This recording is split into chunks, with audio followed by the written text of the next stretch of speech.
Welcome to the very first edition of Skeletal Remains, a show in which we will examine the skeletons that are left behind from past relationships, brief affairs, one-time sexual occurrences, as well as historic events that have crafted the society we currently live in, so we can learn from our past and move on with our lives with positive strides. I am your host, Big B Kale, also known as the Hoe Informant. And don't worry, I won't be diming anyone out to the police, the FBI, or testifying against anyone in a criminal case. I'm informing you about them hoes. And since this is the very first episode, we shall explore the genesis of Mother's Day and how it came into existence. I'll try to be as brief as possible so I don't go on and on with the history lesson, so enjoy. Mother's Day is an annual holiday celebrated not only in the United States, but all over the globe, but not too many people are aware of who founded it and how its acknowledgement has spread throughout the planet. The very woman who created the concept of Mother's Day, Anna Jarvis, did so to honor the memory of her own mother and countless women that she witnessed in the Episcopal community she came from in West Virginia. The inspiration that came behind Anna Jarvis creating Mother's Day had nothing at all to do with her honoring her mother for what she had done for her and her siblings. Anna Jarvis's mother was a woman named Ann Reeves Jarvis.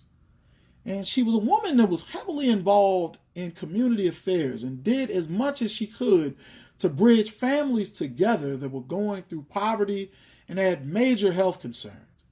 Another thing that she did was care for veterans of the Civil War who were suffering from PTSD and many things that just hadn't been medically diagnosed at that time in history.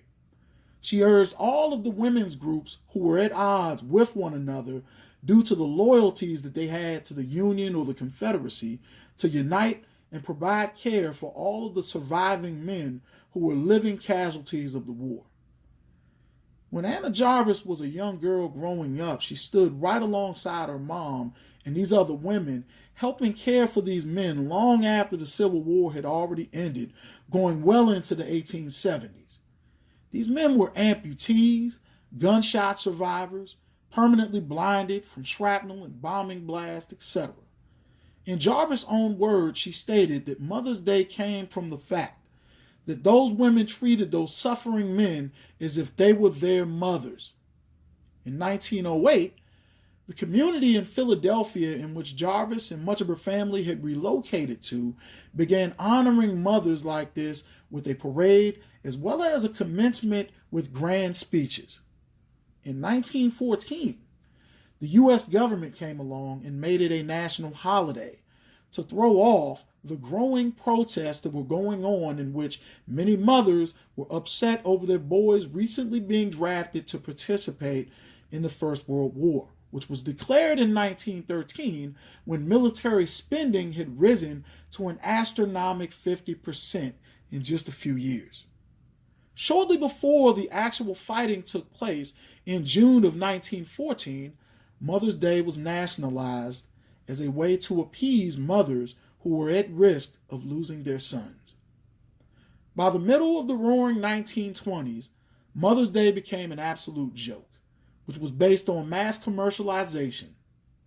The floral industry and card companies like Hallmark were reaping all the financial rewards, and what was worse was the fact that any woman who laid flat on her back for the sake of sexual gratification and never so much as fixed her own child a peanut butter and jelly sandwich felt entitled to receive honor, adulation, and praise.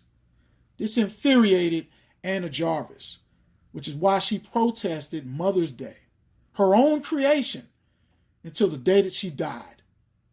Just thought that you all should know that the next time that you run to a store and grab flowers, cards, and candy in the middle of May for women who are not only callous and negligent to the plight of the men around them, but their own children. Happy Momma'S Day, sucker.